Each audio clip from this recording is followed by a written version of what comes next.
Kamusta mga idol? PBA update muna tayo.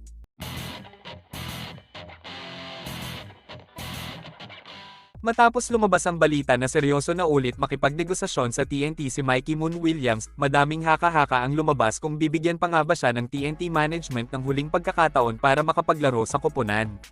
Makailang beses na kasing nagrebelde at nagmatigas ang TNT superstar na hindi siya pipirma ng kontrata hanggat hindi niya nakukuha ang multi-million contract sa koponan. Dahil nga sa hindi na din makapagtimpi ang TNT nagdesisyon na nga lang silang i-terminate ang kontrata ni Mikey Williams nang sa gayon mabigyan siya ng leksyon dahil sa pagiging over-demanding niya sa sahod. Hindi lang kasi sa TNT nagdemand ng malaking pera si Mikey. Maging sa Gilas Pilipinas kung saan gusto sana siyang kuhanin ni Coach Tim Cone pero bandang huli nag-back out din ang buong coaching staff sa pakikipagnegosasyon sa kanya dahil sa laki ng hinihinging pera kapalit ng pagbigay serbisyo sa bansa. Ngayon nga ay tila nagpapakumbaba na ang TNT point guard sa koponan at willing na daw siyang makipagnegosasyon pero may isang kondisyon. Tanging si Coach Chot Reyes lang daw ang gusto niyang makausap sa kanyang pagbabalik sa liga. Alam naman ng mga PBA fans na muling magbabalik si Chot Reyes sa kanyang head coaching job sa TNT at muli na namang bababa sa assistant coach si Lastimosa na nagbigay ng isang kampyonato sa koponan nung nakaraang taon. Pero ayon sa ilang source, mukhang hindi papayag ang TNT management na muli nilang makasama sa lineup si Mikey dahil sa attitude na pinakita niya sa koponan. Bagamat madaming star player ang TNT na hindi nakakapaglaro ngayon dahil sa mga injuries, hindi pa din sila nag-atubili na suspindihin na ang kontrata ni Mikey Moon Williams. Ang plano daw ngayon, imbes na sa TNT siya maglaro ililipat na lang siya sa sister team na NLEX Road Warriors kapalit ng nagbabalik PBA na si Robert Bolick. Makukuha naman daw ni Mikey ang sahod na gusto niya kung sa NLEX siya mapupunta.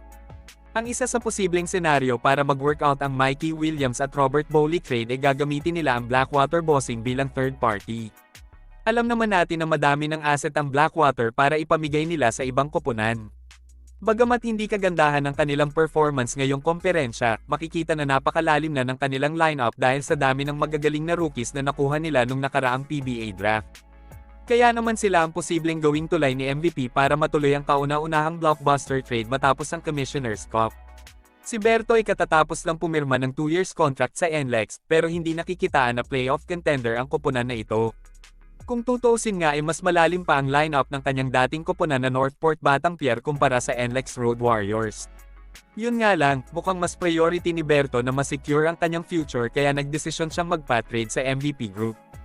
Para naman sa TNT, malaki ang pangangailangan nila ngayon sa point guard position lalo na at nalalapit na ang pag-retire ni Jason Castro sa liga. Kaya naman sakaling makuha nila si Bolick, siguradong magiging solid na naman ang lineup nila at matatapatan na naman nila ulit ang lakas ng Barangay Ginebra at San Miguel na overload na din sa superstar. Samantala, kapag nalipat na si Mikey Williams sa NLEX ay mas mabibigyan siya ng madaming playing time dahil kasalukuyang nagpapagaling pa sa ACL injury ang isa pang point guard ng Road Warriors na si Kevin Alast.